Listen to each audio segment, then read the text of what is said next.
Let's go out to the Toyota of Hollywood guest line. Shop over 1,500 Toyotas indoors in one of America's largest showrooms at Toyota of Hollywood on 441 between Hollywood and Sheridan. There we will talk to the great Peter Pratt, who is the host of the Locked On Marlins podcast.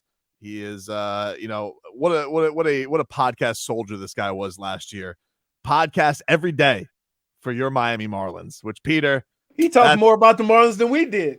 That's impressive, Peter. I mean, that really is to have to do something every day with what last year was, which was very frustrating. Kudos to you, my friend, and welcome to the show. Absolutely, thanks for having me on. And yeah, last year, boy, that was pain. The daily podcast was just pain. But things are heating up. Yeah, I have to be excited now. Now you got some juicy stuff. The Marlins going and making a big move over the weekend. Getting Luis Arraez from the Minnesota Twins. Like, your reaction to that one going down? They said that they were going to be finally making a splash sometime soon, and they did it. Yeah, absolutely. I sat down. It was Friday night. I was thinking, hey, let's settle in. A few beers on the go. Next thing is Luis Arraez, Pablo Lopez. Let's go. And I was like, okay. As you do when you podcast, you fire it up, right? Immediate reaction. And yeah, my immediate reaction was painful to lose Pablo Lopez. I mean, he's been a big part of the Marlins for many years, and he's a stud, top guy as well. So that was painful. But the Marlins, we know it. They need some sticks. They need sticks so badly. And Arraez, boy, oh boy, he is a stick. So I think it's a nice deal. How do you think this? Go ahead, Leroy. What do you got? Well, I'm just curious because we've all seen something similar in the past where they've spent money, made trades to get names or bats or arms or whatever. But do you get a different feel about these moves this year with this organization and with this leadership than you did in the past? Oh, boy.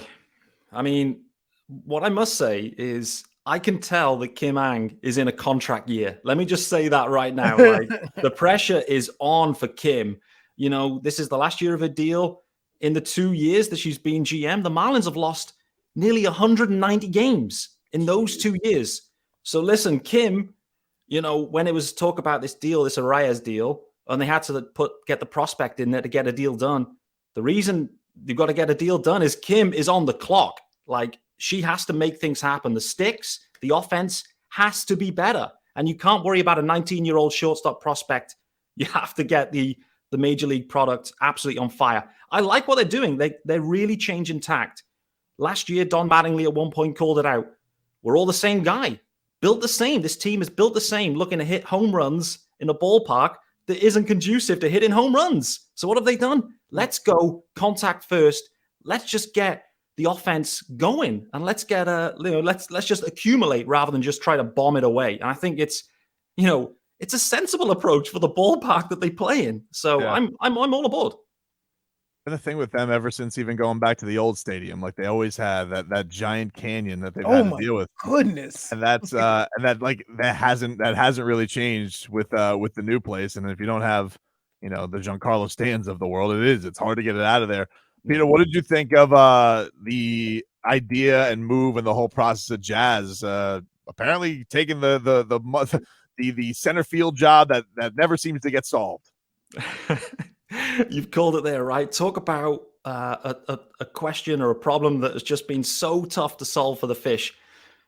Fundamentally, I love it. I love the fact that Jazz knocks down Skip Schumacher's door and says, Skip, listen, you haven't got a center fielder. I'm happy to step up and be that guy. I'm happy to carry this Marlins team, this organization, and solve problems for you now, and just go out there and win a Gold Glove. I mean, that is just Jazz Chisholm Jr. in a nutshell. Am I nervous? Yes, I'm nervous. I mean, he's never played center field ever before, so it feels like a Marlins move. It is a Marlins move in many ways. It's high risk, high reward. But listen, I'm excited to see what Jazz can do. I'm nervous, but listen, it's an upgrade on Jesus Sanchez. Let's just kind of end it there, I think. Do you have any faith that any of these young guys, Peter, are going to come through? Like, any other young bats that are in their system? Like, is a turnaround for JJ Bleday possible? Like, was there anybody towards the end? Because you were literally, sitting there when all of us were checked out. You're still checking in. Like, did anybody impress or give you promise or hope that, you know what? I got my eye on this guy this year, and maybe he's going to surprise some people. I think you named it. I think Bleday is the one. And, the Marlins, it's fair to say, they've had some struggles here developing some offensive talent. Like, that's at the root of the problem here, where a lot of the prospects have flamed. What I must say is, though, like, the pressure on these guys, these prospects, to come in and just hit the ground running at the major league level it's too high. There's too much pressure, too much expectation, because these guys, they come in, and next thing is they're trying to, face off against the best pitchers in baseball. The talent difference from AA and AAA up to the major league level, pitching wise, it's so great. There needs to be adjustment period. So to answer the question, though, Bleday, I think, is the one. I would have also, the Marlins have moved on from him, but I would have liked to have seen Lewin Diaz get another opportunity. I do think these lefty guys, with the shift changing, I think does, it's interesting to see how it plays out and will it impact it. But fundamentally, the Marlins they've got older this offseason. They've continued to get, a little bit older here, adding in Mean Gene Segura, and obviously Johnny Cueto's in the house from the pitching side.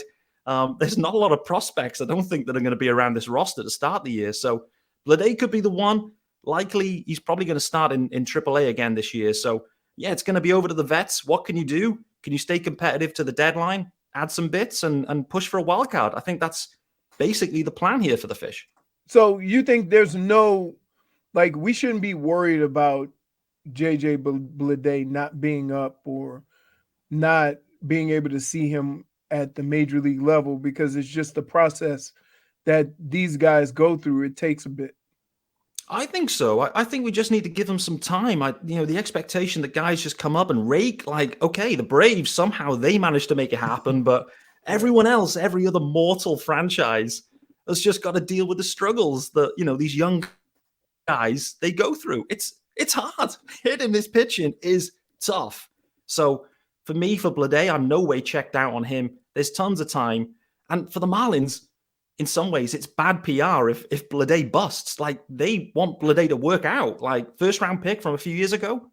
They want to give him every chance to succeed. I'm not sure he will, but I think he'll be given every opportunity to succeed. Maybe not quite as long as leash as, say, Lewis Brinson was given. But, oh my God. I think there's, they will give him an opportunity. And, to that point around the shift, these lefty sticks, I think they're going to get an uptick now, without having to deal with this kind of 4 men there right between first and second base, and guys in shallow right field and all sorts that was going on. It was hard enough anyway without there being 6 guys trying to defend your balls. So, yeah, I'm still all in on Bleday, and I think the Marlins are too.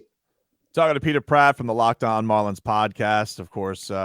Scott his start over with the Fish Across the Pond podcast, which, Peter, just to give our audience, how the hell did you find your way, in the UK, becoming as diehard a Marlins follower as you are? What was I thinking? What the hell was I thinking, to be honest? I mean, I blame it on my wife. I blame everything on my wife, to be honest with you. But we went out to Miami back in 2016, and I said, listen, let's go to the baseball. They've got a baseball club there. And they're going to play in this Marlins stadium, I think I was calling it. And we went down to watch a game. Stanton hit a home run. And I was like, actually, this is fun. So there and then I made the decision. I'm going to follow the Miami Marlins at that point in time. Then the rebuild started, so that was fun. But I was inspired. It was at the time, 2017, a lot of podcasts started to kind of just pop up. And I was like, I think I could do this. I think this could be fun. So I got myself, 3 other UK guys, all of us Marlins fans, and did a weekly show, all UK guys covering the Marlins. It's fair to say the production quality, not amazing. It's fair to say. It was pretty poor. But we had fun doing it. And there you go, end up doing, transition over to Locked On and, doing daily pods covering the Marlins from the UK. It's a bit of a wild thing and a weird fit, but, I'm enjoying it. So that's the main thing. When do the games start there? You got games at 1:00 in the morning, right? Yeah, it's late. You've either got the UK friendly, so the 1 p.m. starts for you guys, 6 p.m. for me. It's absolutely perfect. Those games, I live for them games. I finish work 6 o'clock. Oh boy, those Thursday evenings there are perfect, and Sunday. But yeah, it's late time. Midnight, 1 a.m. If I can't watch any of the game, I'll go dark on social media pick it up in the morning and watch the game, because baseball with spoilers, if you know what's going to happen in baseball, it's definitely not as fun to watch. So I go fully dark and I'll watch it back, without knowing what's going to happen. Yeah, it is always fascinating to watch you on Twitter react to things at like 9 a.m. I'm like, whoa. It's like it's you're getting the review of it. Was there from the other moves that they made, Segura, Cueto, like, do you like these acquisitions? Like, how do you think each one of those is going to help them this year, Peter? I like the Cueto deal because it allowed the Pablo deal. It's the domino effect, right? You sign Cueto, you move Pablo, and you get Arraez. Like that's just the domino effect. I like that. I mean, Arraez, I like the stick. Gene Segura, I'm intrigued about. When they signed him, I was uncertain about where he was going to play. Sounds like he's going to play third base. We'll wait and see if that actually happens. I like the player. And the Marlins just needed more hitters. They just needed guys that can hit. There was just too much swing and miss and too much strikeout. Let's get some professional hitters in here and get it rolling. So overall, I mean, the other thing we have to say, we haven't talked about him, the Marlins moving on from Miggy Rowe, right, and potentially going with Jacob Amaya maybe at shortstop. I mean, that's a big decision. I'm intrigued to see if it works out. Like defensively, Miggy Rowe was just an absolute stud. And for a team that wants to be pitching and defense, to move your best defender, interesting play. But Kim Ang, all in this year. She's trying to just do something different and try and get some different results. It's been a tough couple of years for the Marlins. Yep. Peter, we appreciate the time, man. Thank you so much. Hope we'll check in again during the season. And all the best to you, man. Thanks for making time for us. Thanks, Peter. You've got it, guys. Go check him out. Locked On Marlins podcast. Peter Pratt does a fantastic job covering the team. Can I ask you a question? Because yes. I know you. Yes. Did you hear anything he said, or were you just listening to the accent? I was delighted by everything. Everything. You can follow Peter on Twitter at Miami Marlins _UK. He's a fantastic follow. And if you are still holding out hope for the Marlins, he is one of the most diehard ones out there and does a great job. He is a lot more patient. It seems like people who are fans from afar are a lot more patient than people who see it up close. Right? It's a weird thing because you can't have like, you can't be rats off a ship if you're a fan from that far away. You're gonna have a level of patience with your team. I gotta tell you, I definitely think that Triple M might be stealing Peter Pratt's name of Mean Gene Segura. Mean Gene Segura might be making a return this year. Who knows?